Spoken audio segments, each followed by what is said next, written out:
SBI funds management IPO ఇటీవల జూలైలో list అయిన సంగతి తెలిసిందే. ఈ ఏడాదిలో ఇప్పటి వరకు ఇదే అతిపెద్ద ఐపీఓగా నిలిచింది.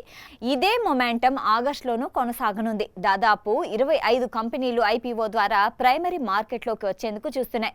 ఇందులోనూ పెద్ద పెద్ద కంపెనీలు క్యూ కట్టాయి. ముందుగా వాల్మార్ట్కు చెందిన ఫిన్టెక్ పేమెంట్స్ సంస్థ ఫోన్పే ముందు వరుసలో ఉంది.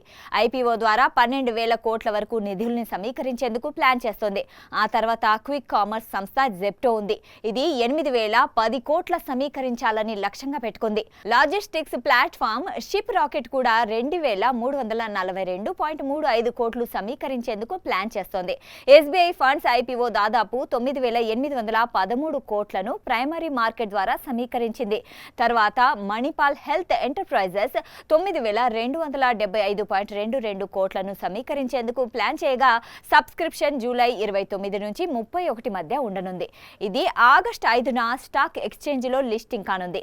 ఆగస్టు 2లో ఇతర ప్రధాన కంపెనీల ఐపీఓలు చూస్తే ప్రముఖ హౌసింగ్ ఫైనాన్స్ కంపెనీ అయిన ట్రూ హోమ్ ఐపీఓతో 3,000 కోట్ల వరకు నిధుల్ని సమీకరించనుంది. ఇక్కడ ఫ్రెష్ ఇష్యూ ద్వారా 1,500 కోట్లు, ఆఫర్ ఫర్ సేల్ కింద 1,500 కోట్లు టార్గెట్ గా పెట్టుకుంది. ఎలివేట్ క్యాంపసెస్ తాజా షేర్ల జారీతో 2,550 కోట్లు, ఇన్నోవేటివ్ వ్యూ ఇండియా కంపెనీ పూర్తిగా ఓఎఫ్ఎస్ ద్వారా 2,000 కోట్ల చొప్పున నిధుల్ని సమీకరించనున్నాయి. జూనిపర్ గ్రీన్ ఎనర్జీ 1,800 కోట్లు, గజా ఆల్టర్నేటివ్ అసెట్ మేనేజ్మెంట్ 656.2 కోట్లు సమీకరించాలని లక్ష్యంగా పెట్టుకున్నాయి.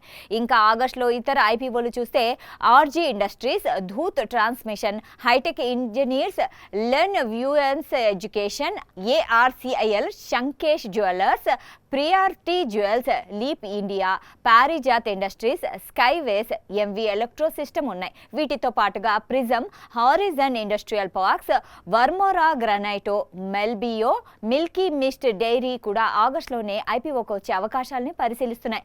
ఈ ఏడాదిలో ఐపీఓల విషయానికి వస్తే తొలి అర్ధభాగంలో అంతంత మాత్రంగానే ఉండగా రెండో అర్ధభాగంలోనే జోరందుకున్నాయి. జూలైలోనే దాదాపు 26,279 కోట్ల మేర నిధుల్ని సమీకరించాయి. ఆగస్టులో ఇప్పుడు అంతకంటే ఎక్కువగా ఉంటుందని తెలుస్తోంది. సాక్షి టీవీ ప్రసారాలను నిలిపివేయటం చట్టరీత్యా నేరం. సాక్షి టీవీ ప్రసారాల కోసం మీ స్థానిక కేబుల్ ఆపరేటర్ను వెంటనే సంప్రదించండి. డిటిహెచ్లో, ఇంటర్నెట్లో కూడా సాక్షి టీవీ ప్రసారాలను వీక్షించవచ్చు.